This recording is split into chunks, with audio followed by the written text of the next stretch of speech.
wabarakatuh. Tuan-tuan, kita sama-sama niat i'tikaf. Bismillahirrahmanirrahim. Nawaitul i'tikaf fi hazzal masjid sunnatullahi ta'ala.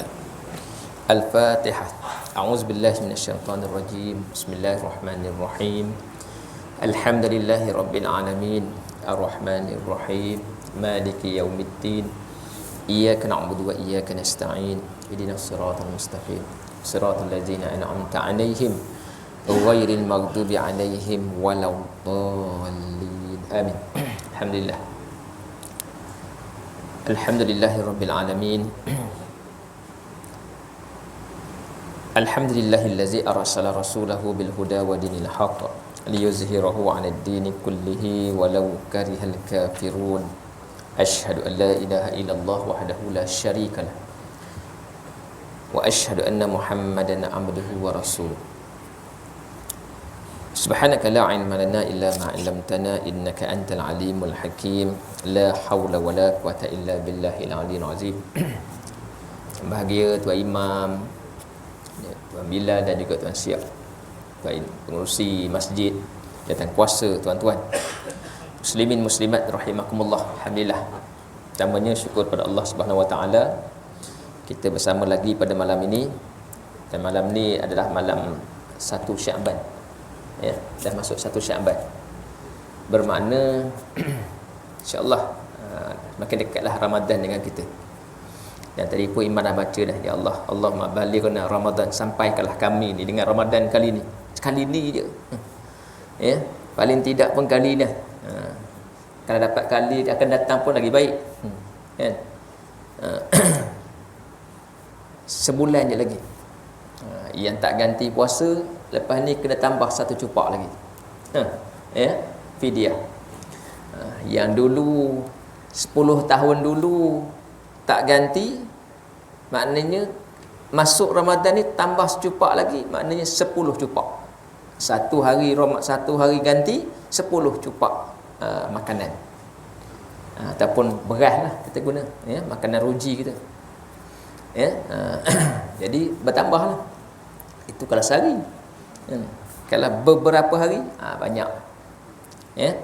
Tapi insya-Allah fidyah ni tuan-tuan, jangan takut. Saya banyak dah dulu tak ganti. Tak bankrupt ni kita kalau bayar pakai fidyah ni. Ya. Insya-Allah cukup. Sebab fidyah tak banyak mana pun. Ya, dia adalah anggaran. Kena rujuk baliklah. Saya pun dah tak ingat berapa dah dia punya anggaran tu. Ya. Bukan dalam berapa ringgit je, RM4 je rasanya. Ya. Dalam RM4 satu cupak. Kalau RM4 satu hari, 10 hari baru 40. Kan? Kalau kena double 100 hari baru 400. Kalau 1000 kali 1000 cupak fidyah baru 4000. Baru kan. Tapi boleh mampulah bayar, ya. Mampu bayar, insya-Allah mampu bayar. Jangan tak bayar aja ataupun jangan tak keluarkan, ya. Kalau tak keluarkan kita berhutang. Ya. Walaupun puasa telah diganti tetapi fidyah berhutang. Ya. Tapi kalau puasa berganti, fidyah tu tak bertambah. Ya, katalah ganti tahun ni. Jadi sepatutnya 10 cupak kena bayar. Tapi tahun ni dah ganti. 10 cupak tak bayar. Fidyah tak bayar. Jadi masuk Ramadan ni fidyah tak bertambah. Dia kekal 10. Syarat ni kena ganti. Bila ganti, berhentilah kadar kenaikan fidyah tu. Faham tak? Clear tak? Maknanya kalau tak ganti puasa, fidyah akan bertambah. Tapi kalau kita ganti puasa, walaupun fidyah kita tak selesai lagi, masih berhutang lagi, tapi bila kita dah ganti puasa, fidyah dia tak bertambah. Tahun depan bayar tetap juga 10. Tahun satu lagi bayar tetap juga 10. Itu dia. Jadi macam mana nak kira? Mainlah, agak-agaklah, ya. Kita tak dapat nak buat kiraan yang tepat. Kita buat anggaran sendiri. InsyaAllah dengan anggaran tu, ya, mungkin Allah mudahkan kita, kenalah, ya, usaha. Tapi kalau tak ada, buat tak tahu je, tak adalah. Ya. Baik, insya-Allah malam ni kita masuk bab yang ke-12 dalam kitab Khuluqul Muslim ni. Ya. Bab 12 ni berkenaan dengan keteguhan akidah. Akidah. Ya, akidah ni ialah pegangan kita. Akidah ni lah pegangan kita kepada Islam ini. Kita kena pegang teguh. Islam ni, agama ni kena pegang teguh. Keyakinan kita kepada agama kena teguh. Dia tak boleh kata tak boleh kata sekadar pegang sikit-sikit je, dia mesti teguh. Kita tak diuji dengan yakin kepada agama lain. Jangan ingat saya tetap dengan Islam, mana ada saya percaya agama lain. Saya tak yakin dengan agama lain, Hindu ke, Buddha ke, Kristian ke, tak ada. Yang itu satu hal. Tapi keteguhan akidah ini ialah dari segi ikutan kita kepada manusia. Kita ikut manusia. Nanti insya-Allah kita tengok nanti. Ikut manusia pun, kalau manusia tu dia tak bawa kita kepada kita kata pegangan agama lain pun, belum tentu akidah kita kuat. Dia bawa kita kepada dengan perbuatan-perbuatan buruk. Perbuatan-perbuatan yang tidak baik. Kita ikut juga dia. Kita setuju dengan dia. Di situ pun bermakna akidah tidak teguh. Tak kuat. Walaupun kita amal ada, solat apa semua ada, tapi kita bersetuju dengan perbuatan buruk yang manusia buat, yang kita ikut dia, maka bermakna akidah kita tidaklah dinamakan teguh. Akidah kita tidaklah kukuh, masih lagi goyah. Akidah yang teguh merupakan sumber kekuatan bagi seorang Muslim untuk melakukan sesuatu perkara dan tidak akan takut menghadapi mati. Akidah, kalau kuat akidah ni, kita tak risau dah. Takkan kita dihinggapi penyakit yang Nabi katakan penyakit wahan. Penyakit wahan. Nabi kata kita ni nanti akhir zaman kita ni, umat Nabi sallallahu alaihi wasallam akhir zaman ini akan mudah dihinggapi penyakit wahan. Kalau kena coronavirus boleh kesan. Ambil air dalam apa ni, jolok lubang hidung, jolok tekak, ada kesan virus. Itu virus. Ini penyakit wahan. Penyakit yang kita tak sedar pun. Tak sedar, tapi rupa-rupanya ada. Sahabat tanya, apa dia penyakit wahan tu ya Rasulullah? Nabi kata apa? Wahan itu ialah takut kepada mati dan cintakan dunia ni. Sayang sangat kat dunia ni. Mati takut, risau akan kematian. Kalau boleh nak nak jauh daripada kematian. Tapi bukanlah memanjangkan hayat tu takut tak nak mati tu sebab nak memperbanyakkan amal, tapi kerana sebab seronoknya dengan dunia. Itu dia penyakit wahan. Ini dia. Jadi kalau orang yang teguh akidah, dia yakin, pegang kuat pada agama, soleh amalannya, dan juga dia tidak ikut dengan perbuatan-perbuatan yang buruk, maka dia tidaklah dihinggapi penyakit wahan. Tak risau. Kita pula ajal kita ni tidaklah kita boleh jangka. Kalau orang boleh jangka ajal dia, macam-macam boleh dibuat. Orang yang sakit teruk, kita kata dah tak ada chance ni, belum tentu lagi. Orang kena kanser stage 4, teruk dah, stage 4 dah, tapi rupanya panjang lagi umurnya. Orang yang sihat bersenam, ahli sukan, awal pula dia meninggalnya, kan? Jadi ajal kita ni kita tak boleh nak jangka. Bukan bermakna sihat itu tidak ada ajal, bukan bermakna sakit itu akan dekat dengan ajal. Kita tengok keliling kita pun kita akan jumpa. Baik, itulah ciri keimanan. Apabila ia mantap dalam jiwa seseorang, ia akan melahirkan kekuatan. Apabila bercakap, orang percaya pada kata-katanya. Orang yang kuat, teguh, teguh akidah ni, soleh dari segi baik ketaatan dia, kalau dia bercakap, insya-Allah orang tak ragu lah, orang percaya. Sebab apa? Sebab dia takkan mudah nak bercakap dengan bercakap yang olok-olok, cakap bohong. Apabila dia bekerja dalam pekerjaan yang dia buat, dia bersungguh-sungguh. Dia buktikan dengan pekerjaan. Dua orang dia okey, nampak okey pun, rajin solat, rajin buat ibadah. Tapi kerja dia teruk. Kerja dia malas. Kan? Kalau orang bekerja dengan dia, duduk satu pejabat dengan dia, tak respect dengan dia. Orang yang tak duduk dengan dia, respect dengan dia. Sebab apa? Nampak dia soleh. Tapi orang yang duduk bekerja dengan dia, semua tak respect. Sebab apa? Tahu dia ni mengular je kerja dia. Ya? Asyik ponteng je. Jadi hilang. Tapi kalau orang yang teguh akidah, dia takkan buat macam tu. Apa saja, kalaulah dalam ibadah yang khusus, dia buat ibadah tu sungguh-sungguh, solat sungguh-sungguh, puasa sungguh-sungguh, apatah lagi dalam pekerjaannya yang dia mendapat rezeki pada dia, mestilah dia akan buat bersungguh-sungguh. Sama je. Ya, sebab orang yang ikhlas, dia tak akan ada satu benda yang dia kuat, satu benda yang dia kurang. Ya. Sebab kedua-duanya adalah ibadah. Ya, solat itu adalah ibadah. Bekerja mencari rezeki itu juga adalah ibadah. Kalau kita bekerja sendiri tak bersungguh-sungguh, tentulah kita tak akan dapat income yang sebaik yang kita nak. Apatah lagi kalau kita bekerja makan gaji. Bekerja mendapat upah tapi tidak dilakukan dengan bersungguh-sungguh, maka bagaimanalah keberkatan yang kita buat itu diberi oleh Allah. Jadi itu dia. Kalau dia minta pendapat, dia akan beri pendapatnya dengan tegas. Pendapatnya dia akan bagi kita nampak, clear pendapat dia. Nampak pendapat dia itu pendapat yang boleh digunakan.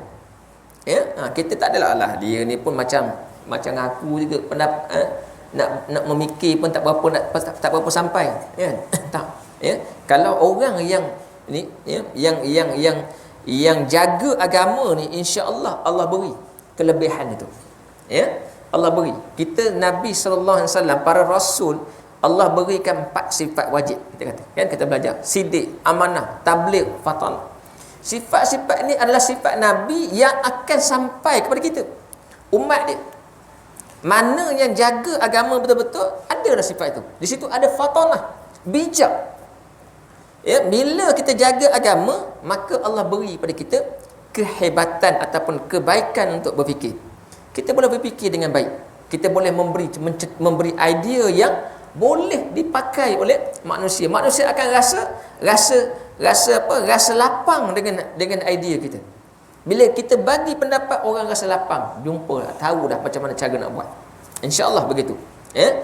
Sebagaimana yang diajar oleh Al-Quran ni, satu ayat Allah cerita macam mana orang yang berpegang teguh pada agama, dia tak risau dengan ancaman orang lain. Dalam surah Az-Zumar ayat 39 dan 40. A'udzubillahi minasyaitonir rajim. I'malu ala makanatikum inni 'amil fasawfa ta'lamun man ya'tihi 'azabun yuhzihi wa yahillu 'alaihi 'azabun muqim. Allah kata, ya, ungkapan yang Nabi boleh sebut, ya, kata kepada musyrik, kamu buatlah sedaya upaya kamu buatlah bersungguh-sungguh macam mana kamu nak buat untuk menentang Islam yang Nabi sampaikan ni. Orang musyrik dia boleh buat, ya. Allah tunjukkan, kata mereka boleh buat usaha untuk halang Islam berkembang. Kan bila Nabi bawa agama, mereka menentang sungguh-sungguh. Mereka bukan tentang condemn dengan mulut, mereka tentang dengan fizikal ancaman sehingga sampai bunuh. Sungguh-sungguh tak nak bagi Islam berkembang. Allah kata kamu boleh buat macam mana kamu nak halang, buatlah sungguh-sungguh nak halang. Tapi Nabi akan sesungguhnya, Nabi, aku juga tetap berusaha dengan bersungguh-sungguh. Nabi kata dia juga akan sungguh-sungguh sebarkan Islam. Kamu bersungguh halang, aku bersungguh sebar. Dua-dua bersungguh, kan? Kemudian kamu akan ketahui kelak. Tapi insya-Allah akan datang, kita akan tahu siapa yang akan didatangi azab yang menghina. Ya, antara kamu yang bersungguh nak jaga apa yang kamu percaya dengan aku yang bersungguh nak mengembangkan agama yang diutus oleh Allah ini, kita akan tengok nanti, satu hari nanti, siapa yang akan terima azab?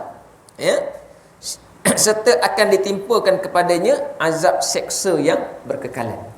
Maknanya dalam ayat ini sebut, kalau kita dalam buat benda yang baik, kalau kita dalam buat sesuatu benda yang baik, kita akan hadapi tentangan. Seandainya kita hadapi tentangan, jangan kita putus asa. Jangan kita tarik diri. Jangan kita berhenti. Sebab ada orang yang menentang. Kalau dia menentang kuat, menentang, kita lagi kuat usaha. Masjid ni nak imarahkan macam-macam cara nak buat. Ada juga yang tak setuju. Yang tak setuju tak ramai. Ya, 1000 orang yang tak setuju mungkin 3-4 orang aja. Tapi kalau yang 3-4 orang itu kita guna kata-katanya, kita ambil berat kata-katanya, maka kita pun akan jadi lemah. Kita pun jadi malas, kita pun jadi tak bersemangat. Maka rugi. Sepatutnya kalau mereka tak bersetuju dengan apa yang kita buat, kita tunjukkan, buktikan lagi, kuatkan lagi, tunjukkan bahawa kita ni buat benda yang baik. Barulah dia akan tercapai. Ya, itu dia.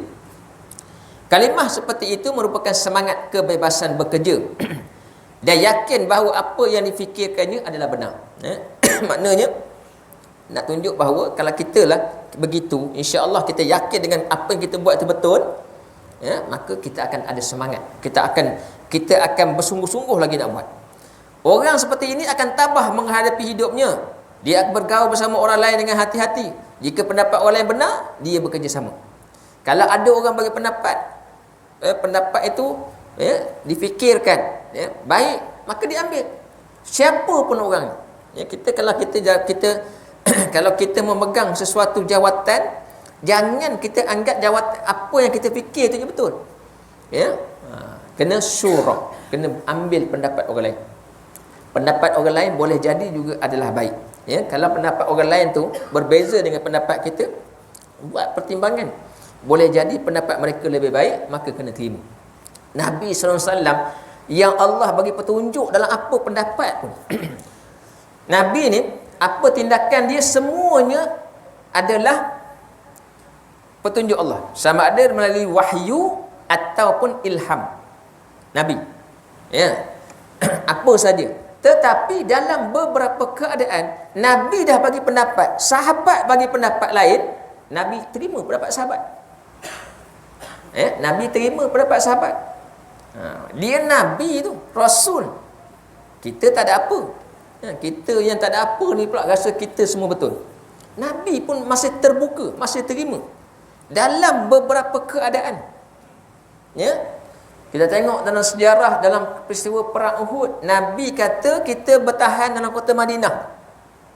Ya, kita bertahan di kota Madinah, kita tak payah keluar, tunggu je musuh datang, musyrik datang, kita tunggu di kota Madinah. Sahabat tanya, Rasulullah, ini adakah wahyu? Nabi kata bukan wahyu. Ya, ini pendapat, cadangan daripada Nabi. Sahabat kata boleh tak bagi cadangan lain? Sahabat kata sila. Lebih baik kita berkawal di luar, kita bertemu musuh di luar. Sebab kalau bertemu musuh di kota Madinah, bimbang, rosak kota Madinah. Mereka datang. Jadi lebih baik kita bertemu di luar. Kita berkubu di luar, tunggu musuh di sana, kita lawan, kita jihad. Nabi terima. Walaupun akhirnya dilihat keputusan perang Uhud itu tidak menyebelahi agama Islam, tidak menyebelahi Nabi dengan sahabat-sahabat. Ya, musuh musyrik menang, musyrik yang berjaya menewaskan. Tetapi tidak ada walaupun daripada Nabi maupun sahabat-sahabat lain yang pertikai keputusan yang dibuat sahabat, cadangan sahabat dulu. Tak ada kata ni lah kau punya cadangan ni, akhirnya kita kalah. Kalau kita ikut cadangan Nabi tu, kita menang. Tak ada yang keluar kata macam tu. Ya, tidak ada sahabat yang memperkecil ataupun yang meletakkan kekalahan itu kepada orang lain. Kita bang terus. Ya, kita masa tu lah nak lepas tu. Kita nampak macam perubahan tu susah nak dibuat, tapi Allah akan datangkan satu generasi, satu ketika, ya, orang yang baru kemudian akan sedar tentang Islam, akan nampak tentang kekuatan Islam. Jadi mereka ini akan berlaku perubahan. Jadi mereka akan berusaha untuk bangkit semula segala suruhan agama dan akan melenyapkan benda-benda yang batil tadi akan berubah. Ibnu Abbas radhiyallahu anhuma meriwayatkan bahawa Rasulullah sallallahu alaihi wasallam pernah bersabda,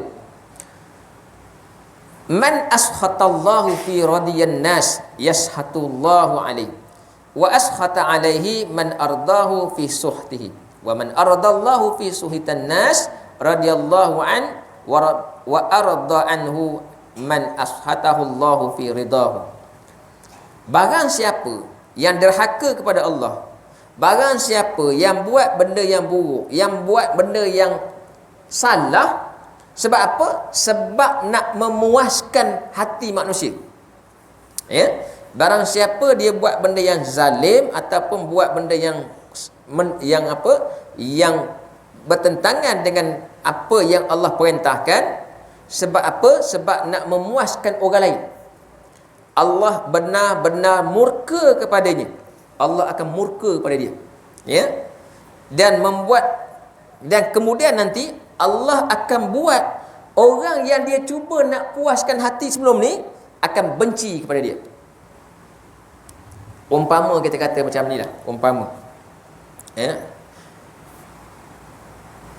Raja, pemerintah ke siapa nakkan macam ni, nak jatuhkan hukuman kepada seseorang, contoh. Tapi dia tak boleh jatuhkan hukuman. Yang boleh jatuhkan hukuman siapa?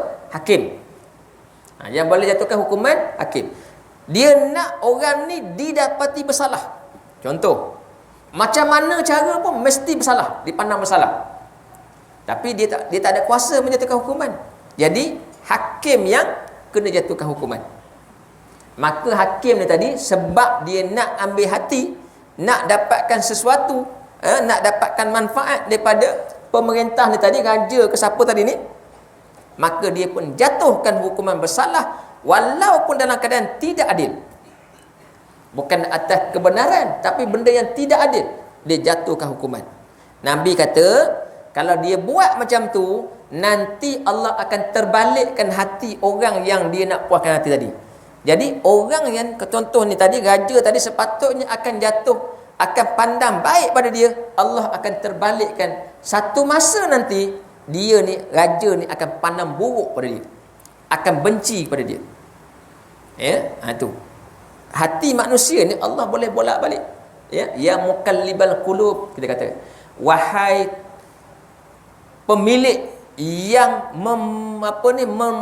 menterbalikkan, bolak-balik, kalau terjemahan membolak-balik hati.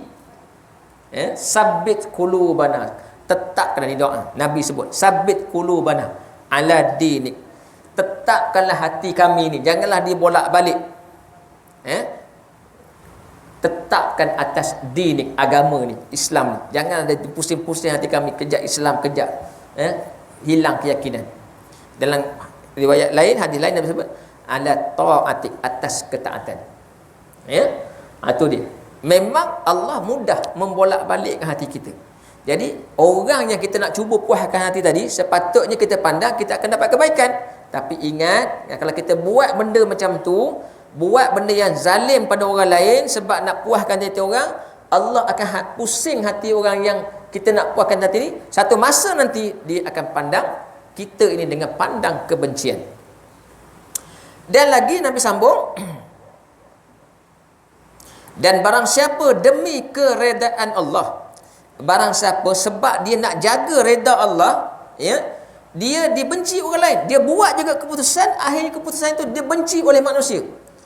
Raja tadi nak kan mesti jatuh hukum, tapi atas keadilan dia penelitian dia, didapati tidak berlaku kesalahan, maka dilepaskan orang mati, menyebabkan raja benci pada dia. Ya, dia tak takut kalau raja nak benci kat dia pun tak ada masalah, sebab dia pastikan keadilan itu berlaku. Dia buat keputusan tidak mengikut kepuasan manusia, tetapi berdasarkan keadilan. Contoh sebut itulah, ya, Allah Subhanahu Wa Taala akan melimpahkan keredaan kepadanya. Ya, Allah akan lempahkan redha pada dia ni walaupun dia berani buat pesan tu. Dan satu masa nanti Allah akan buat orang yang membenci dia, orang yang tak suka kat dia, menjadi puas kepada dia, akan rasa lapang seronok dengan dia. Walaupun awal macam benci, walaupun awal macam tak suka, tapi satu masa Allah akan datangkan rasa kepuasan, rasa apa? Rasa seronoknya orang yang benci tadi kepada dia. Kita ambil satu contoh lah. Ambil contoh sikit lah. Ya? Jangan marah contoh ni. Kita ambil contoh Tuan Guru Nik Aziz. Ya? Tuan Guru Nik Aziz ni sekarang semua orang sayang dia bila dia dah meninggal. Kan? Masa dia hidup, ramai orang tak suka. Tapi dia macam mana pun dia buat. Dia tidak pandang orang suka tak suka. Orang suka tak suka, ya, dia tak kisah. Janji yang dia buat tu betul. Tidak menyalahi agama. Akhirnya bila dia meninggal, semua orang puji dia. Orang yang tak bersetuju politik dengan dia pun puji dia. Ya, orang yang bersetuju politik dengan dia tapi dulu pun tak berapa suka, puji dia. Sebab apa? Sebab kita nampak bagaimana dia jaga. Dia waraknya dia, ya, ikhlasnya dia, ya, dan juga dia dilihat. Asal dia tak begitu. Kan berapa ramai yang tidak bersetuju. Ya, bukanlah benci tapi tidak bersetuju. Tapi akhirnya kita tengok sekarang semua. Kan, tidak ada parti yang sekalipun kita kata parti yang tidak Islam pun setuju dengan dia sekarang. Itu dia contohlah. Kalau kenalah. Kalau tak kena nasib lah. Baik, dan akhir sekali kita ambil. Orang Muslim dia berpegang teguh pada agama, dia akan mempertahankan keyakinannya, tidak menghirau celaan orang. Kalau orang kita ni yang berpegang teguh agama ni, orang caci macam mana pun, tapi sebab kita atas kebenaran, dia tak risau. Setelah dia menjauhkan diri dari adat yang dilakukan oleh orang-orang yang tidak beriman, orang yang contohnya, ya, orang yang tidak Islam, yang tidak beriman, tak suka dengan apa yang dia buat, ya, dia tak kisah, ya, tak suka dia buat, tapi dia tetap akan teruskan. Maka dia akan menempuh jalannya dan berusaha untuk memperolehi redha dan pahala daripada Allah Subhanahu Wa Taala. Orang bukan Islam tidak setuju dengan cara amalan kita, contohnya, kita tak kisah, ya, kita tetap lakukan, ya. Seperti mana Allah tunjuk, ya, kepada kita apa yang berlaku pada Nabi SAW dalam surah Al-Furqan. Sejarah-sejarah ni berlaku, ya. Yang tidak Islam dia tak akan setuju dengan kita semua perkara. Dia mesti ada benda-benda yang tak setuju. Kalau dia setuju pun dalam perkara-perkara yang kecil, yang besar tak setuju, ya. Perkara-perkara pada dia yang nampak tak kena dengan cara dia, maka dia tidak bersetuju. Kita tengok, wa idza ra'auka in yattakhizunaka illa huzwa ahadzal ladzi ba'asallahu rasula in kadu la yudilluna an alihatina laula an sabarna 'alaiha wa sawfa ya'lamuna hina yarawna al'azaba man adallu sabila. Apabila mereka melihatmu wahai Muhammad, ni ketika musyrik, ketika di Mekah, ketika Nabi SAW berada di Mekah, ya, bila orang musyrik ni, ya, yang bila mereka tengok je Nabi, nampak Nabi lalu, nampak Nabi, ya, nampak je Nabi, mereka hanyalah menjadikanmu ejek-ejekan. Mereka terus memperolokkan Nabi, terus ejek Nabi, ya. Mereka terus sebut kata-kata yang menyakitkan hati. Ni memang Nabi dah ada. Kita tak ada kena macam tu. Nabi dah kena. Orang musyrik akan kata apa? Dia kata apa? Allah sebut perkataan yang mereka sebut ni. Dalam ayat ni Allah sebut apa perkataan dia? Ini ke orang yang diutus oleh Allah sebagai rasulnya? Sampai-sampai dia duduk ramai-ramai tu, Nabi lalu kata, ni ke? Ini ke orang yang diutus Allah sebagai pesuruh dia? Tapi ingat, sambil-sambil bercakap mereka kata, sebenarnya mereka sebutlah sama-sama dia, sebenarnya dia ni hampir-hampir menyesatkan kita. Mereka musyrik kata Nabi ni dah apa, nyaris dah nak menyesatkan kita, nak memesongkan kita daripada agama menyembah berhala ni. Ini ke orang yang dipanggil pesuruh Allah, tapi sebenarnya dia ni dah hampir nak menyesatkan kita. nak menyesatkan kita daripada Tuhan kita. Tu. Mereka perasan, mereka betul. Ni Allah nukilkan ayat kata-kata mereka bahawa mereka perasan agama mereka tu betul. Nabi pula nak sesatkan mereka.